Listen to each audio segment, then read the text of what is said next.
And just close that. Yes, I want to stop. Thank you much. We're 10-hour intro. Holy shit. That is goddamn extended. I like it. Alright. So. Fuck, my hand is cold. Absolutely gonna make this harder. It's so fucking cold in my room. No. Too hard. No.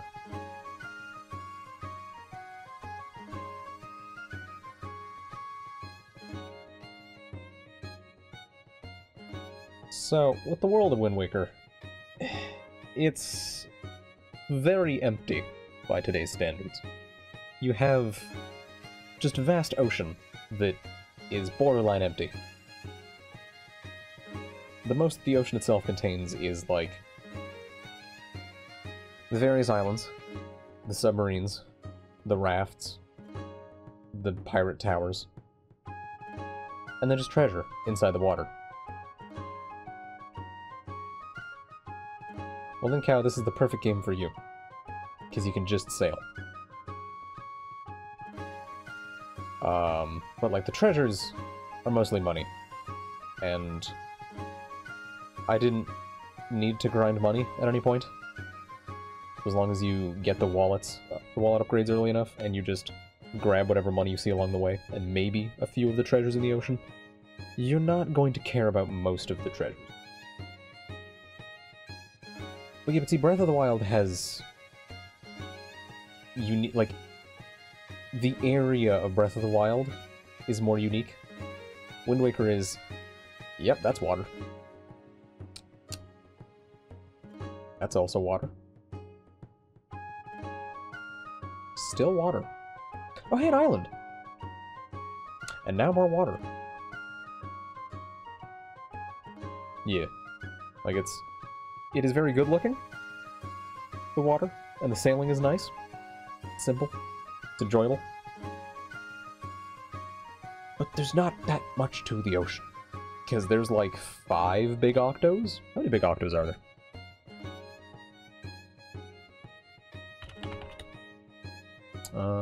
Wind Waker. Yeah, outside of that you got other ships, which you blow up with 3 bombs. Octos, which you fly away from, or you sail away from. There's 6 octos. My bad. There's a 4-eye that gives a magic meter, 2 8-eyes that give silver rupees, an 8-eye that gives an orange rupee, and 2 12-eyes that give pieces of heart. Magical. But yeah, so there's not that many things to interact with on the ocean itself. The islands usually have a decent bit of stuff to them. Like, even the islands that have little dungeons, they'll have a chest or 2, some enemies to fight, maybe a puzzle, things to do. And so I think that fills out the world well enough, but it is a lot of empty ocean, and... Oh, Mandy, they don't use the boat. They do what's called a super swim, where they make Link almost drown and fling across the entire map in about 4 seconds. It's magical. We should watch that at some point. Maybe tomorrow. I don't know.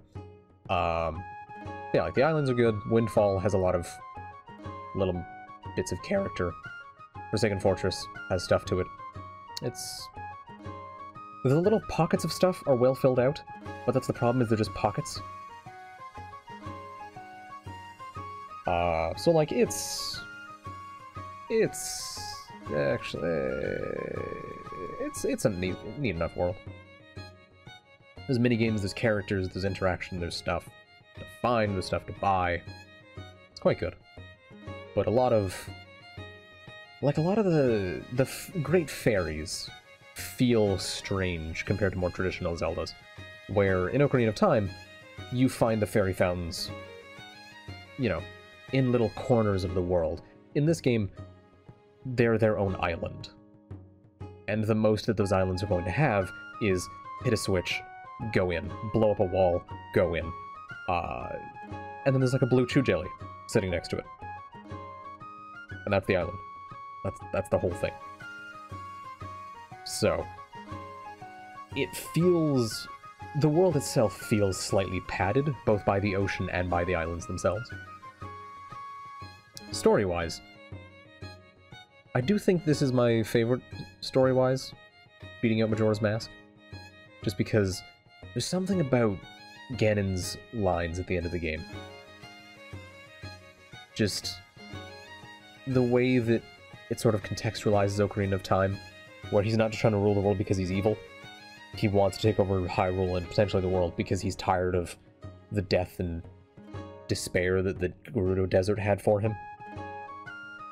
And they do it through the metaphor of the wind, where Hyrule had great prosperous winds, and the desert just brought hot hatred.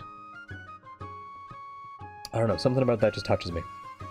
Yeah, they humanize Ganondorf in a way that I think this series very rarely does. Ocarina of Time, I'm evil, Triforce of power, take over the world, destroy it all, yes. And, you know, the 2D Zeldas don't really use Ganondorf too much. Like, it's... in a way, Max. In a way.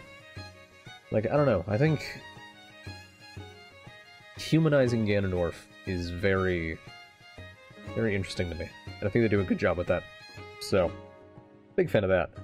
It does lose me when it comes to Tetra / Princess Zelda, because it's a sort of similar... no, he still destroyed Hyrule Castletown. He still nuked that place. He did do a few things wrong. I don't know if he killed Zelda's dad, but the king's nowhere to be seen. But yeah, like, Tetra is a fun, spunky, rambunctious character for the first half of the game. She's smart, she's intelligent, she pays attention to things, she has her own motives. She deliberately leaves her pirates on Windfall Island when you go to get the bombs. She's like, oh, he's here. He might want the bombs. Let him have them. And you're not too sure why. Tetra is Zelda. And once Tetra learns that she is Zelda, that's it. Tetra ends there. Because you bring her down into Hyrule. She finds out she's Zelda. She's told to stay there. Kinda. She stays there. You come back to Hyrule with the Triforce and the Master Sword powered up. She disappears. You go to Ganon's tower. She's asleep. You go to the top. And then she wakes up. And she gets to have 10 seconds of personality. Where, you know, she's smirking at you, she's handing you the sword, she's helpful. She's a part of the game. But it's the fact that they do nothing with her for so long. Where just, don't get to be a character. Fantastic.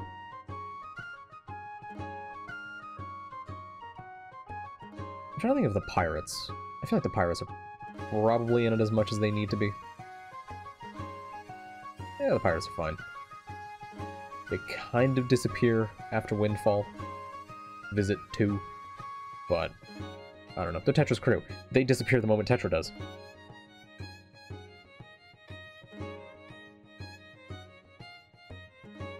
It's because they exist just to be saved.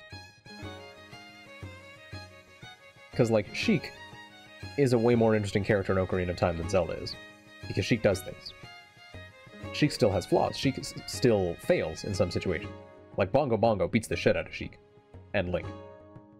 But, like, you know, Sheik does things.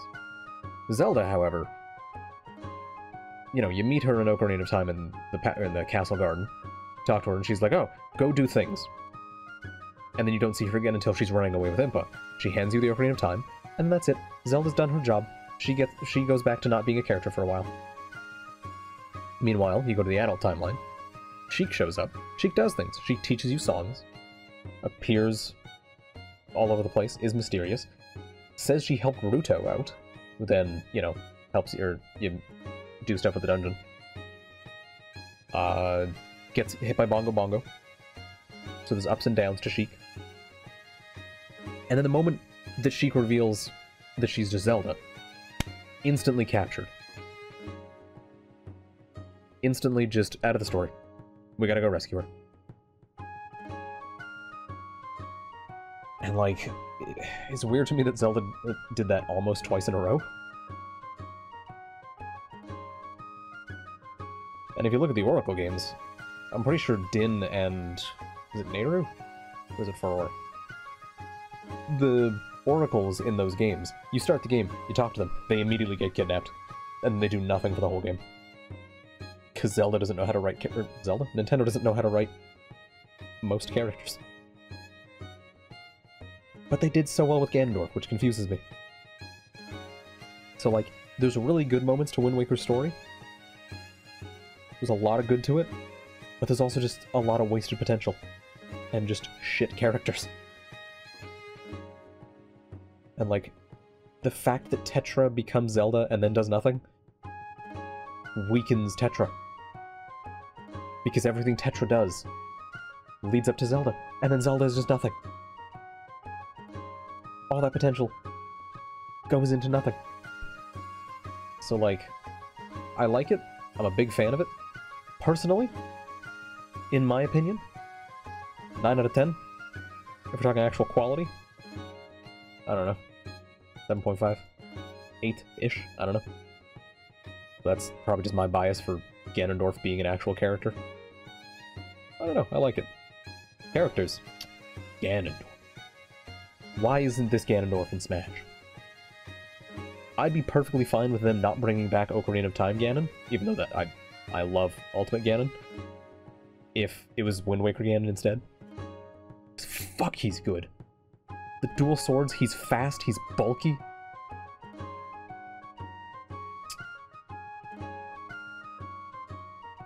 This is a top-tier Ganon, gotta say. And, like, visually, the characters in this game have a lot of personality. Everyone's distinct, they've all got different designs, they have different... There is one, Mandy. They use, like, different colors. Look great. There's the disco guy. There's the dude with the green jacket and the big poofy red hair. There's that one guy on Windfall who's depressed. There's all the pirates who all have different appearances. You got Link, you got Link's sister, Granny, they all look different. And even Link himself has so much personality. In the face, and in the... I don't know if it's in the GameCube one, but in the Wii U one you can take selfies. And you can make Link do little faces. So it's always funny to take a picture of Ganondorf. And Link's just like, Ganon, smile! But yeah, like, I think the characters in this game, in terms of their personality and visuals, are great. In terms of presence, it goes back to the world thing where, you know, it's a giant empty ocean. There's pockets of character. There's pockets of design. But that's it. Like, you got Dragon Roost for a bunch of different bird characters. You got the Kokiri Forest for some Koroks. You got Windfall for humans. Who else is there? Do you count the butler door on the private cabana? Do you count the telescope guy who tells you things? And it's like, ah, there's seagulls out there. They must be gathering for some reason. Then you sail over and it's like, ah, big octo. So, like, I think the game's character and the game's characters is great because it's just the visuals, their design, the writing for them. It's all just so pleasant. And, like, the visual design still stands up. It's great. Why are you... What Twitter thing did you see about Kickmax that makes you say that? Gameplay-wise, I do think that the Ocarina of Time style has not gotten stale yet. This game is very much a retread of that, to the point where... What are the items in the game? Let me... It's the largest overworld the Zelda game has had to date. Sure, that's a description of the Great Sea. Sure. Uh-huh. Let's see. Items. We got the Master Sword again. We got the Mirror Shield again. We have the musical doohickey. We have the power bracelets, which are just the gauntlets.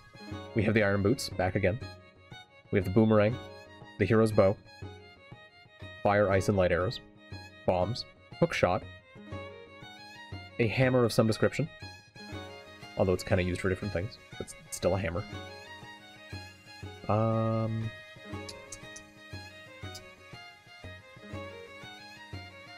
Oh, I only have to give her 40 joy pendants for that. Okay. Bottles, but that's just because they're good for potions and berries and stuff.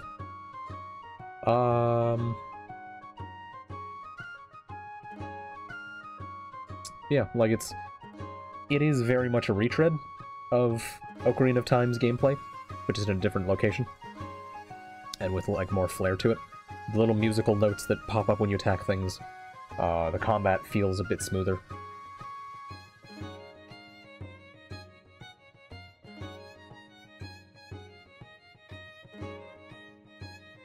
Okay. Isn't that just the way that Twitch does it? I'm pretty sure those are all of Twitch's numbers. I also don't care. I'm never going to use Kick. Yeah, so the combat feels smoother because everything is just slightly more polished. And the items all feel good. They all have a use in the world. I think that is... I mean, the grappling hook kind of falls off once you get the hook shot. And well before you get the hook shot.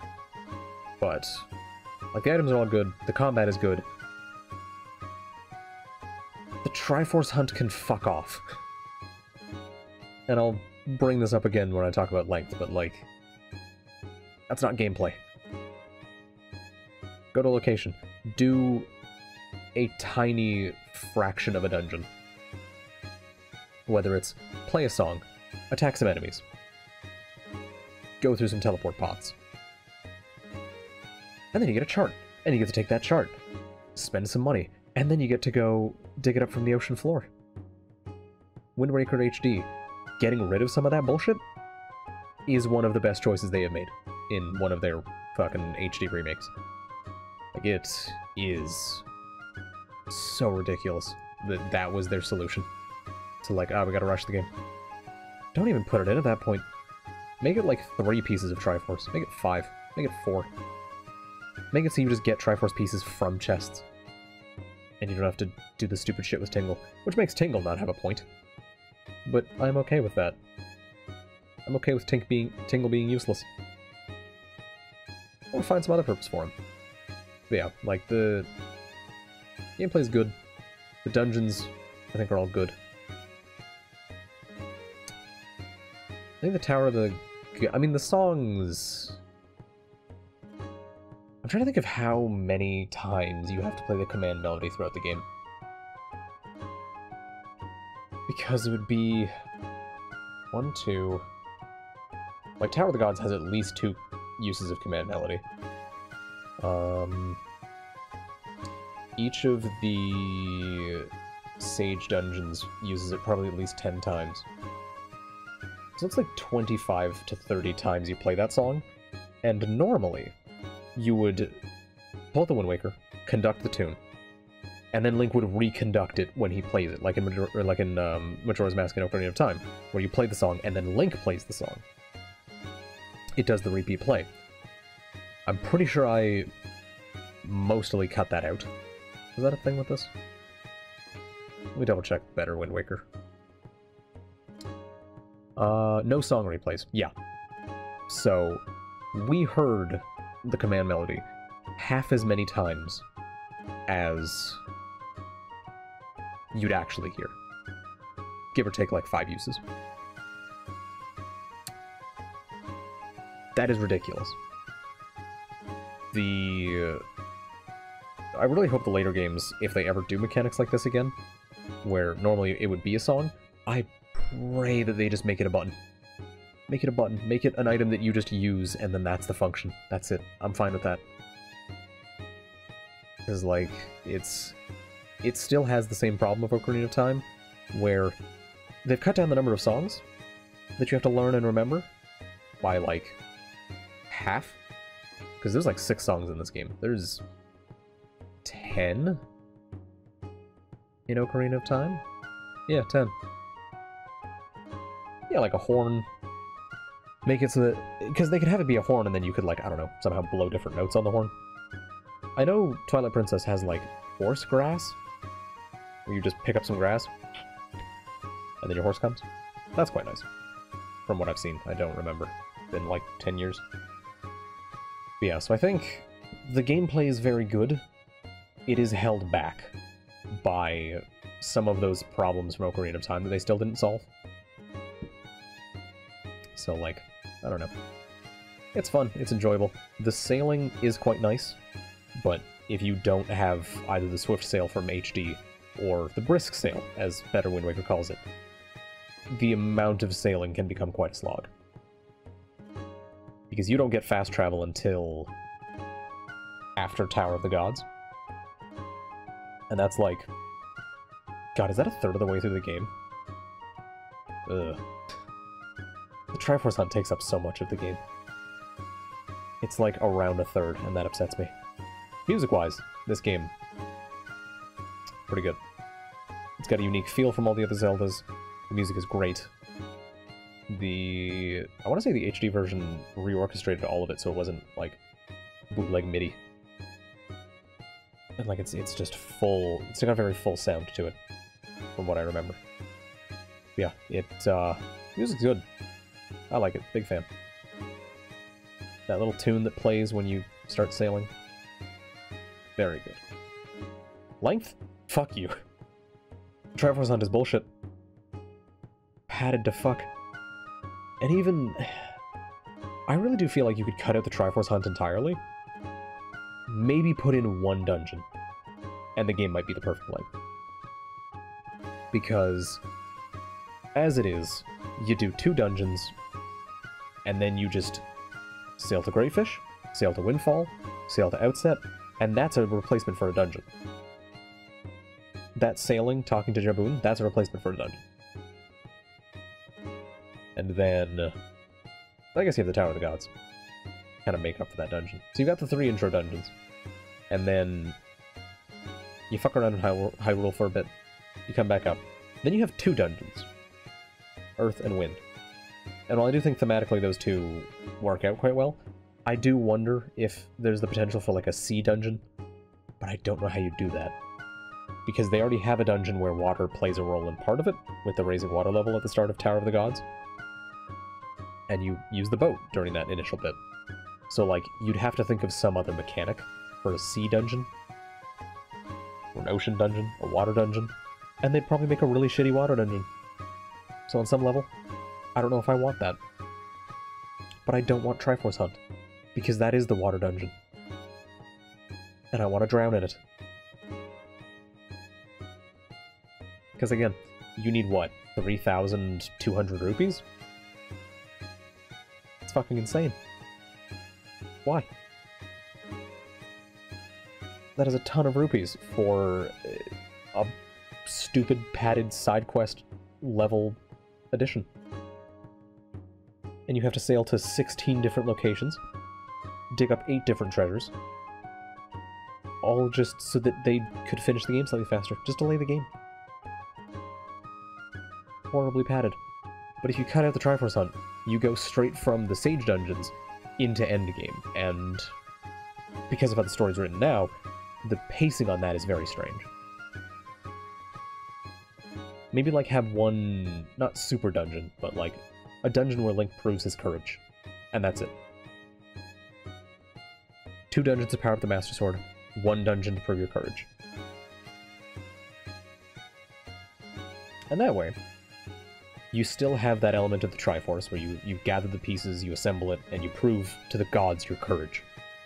But at the same time, you already proved to the gods that you're a hero with the Tower of the Gods.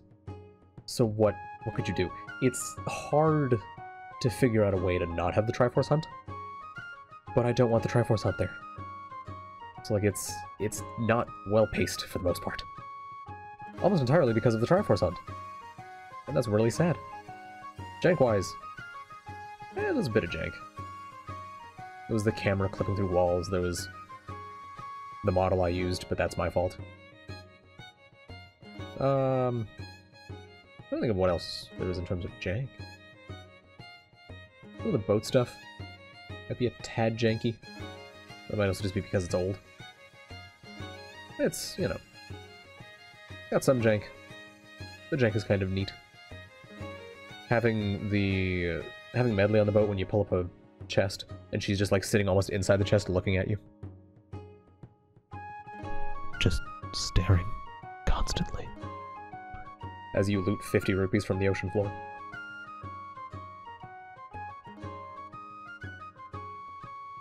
And DLC, good old GameCube and Nintendo out of 10. I fucking hate that GCN is the shortening for GameCube. I don't know who did that, but I wish them harm. But all in all, I do really like the Wind Waker, but that has a lot of rose-tinted glasses. A lot of nostalgia on my part, because fucking... Here's my GameCube. And, where?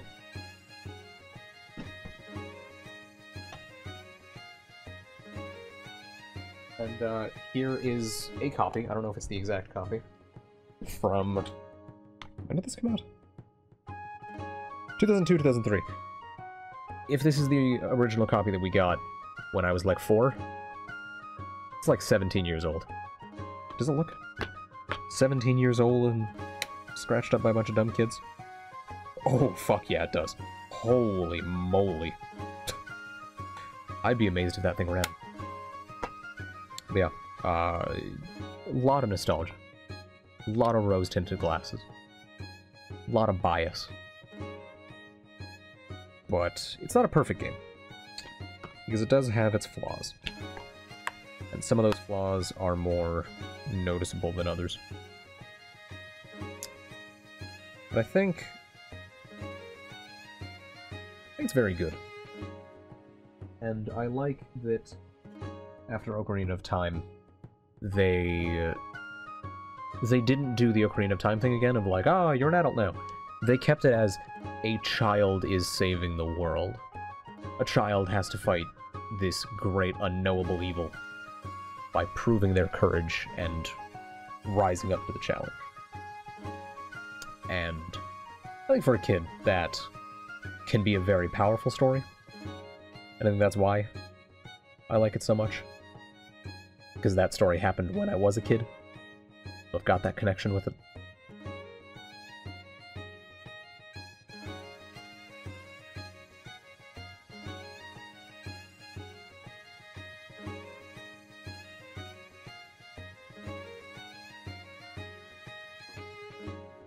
The heck?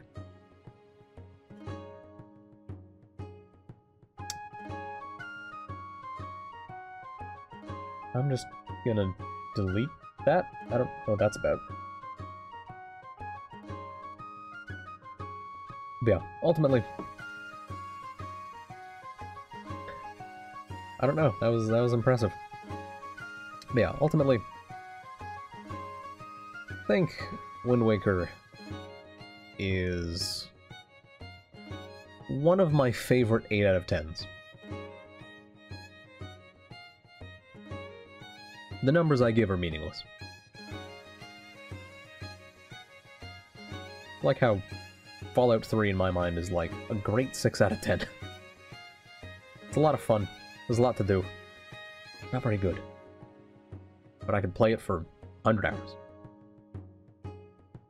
Wind Waker. It's a very good 8 out of 10. Very fun. Very enjoyable. 8 out of 10 that I do really love. But I will acknowledge it is not perfect.